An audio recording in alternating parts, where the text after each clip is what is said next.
তো যে বোনটি আমাকে কমেন্ট করেছে যে ওনাদের ওখানে রাস্তার অবস্থা খুব খারাপ, উনি আমাকে রিকোয়েস্ট করে যে ওনাদের ওখানে গিয়ে ভিডিও করতে রাস্তার, এবং সবাইকে দেখাতে যে ওরা 20, 25, 30 বছর ধরে কত কষ্টতে বসবাস করছে এবং কত কষ্টতে নিজের জীবনযাপন ওরা চালাচ্ছে।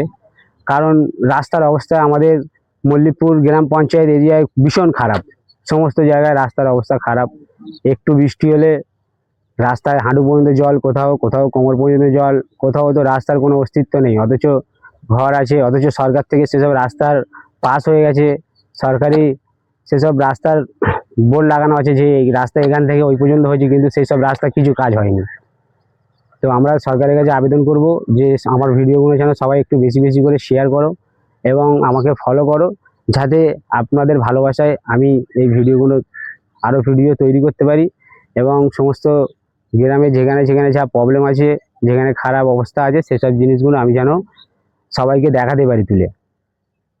তো আমরা খুবই তাড়াতাড়ি যাব বন্ডিদের ওখানে, গিয়ে ওদের ওখানে রাস্তার অবস্থার ভিডিও করে আপনাদেরকে সবাইকে দেখাবো।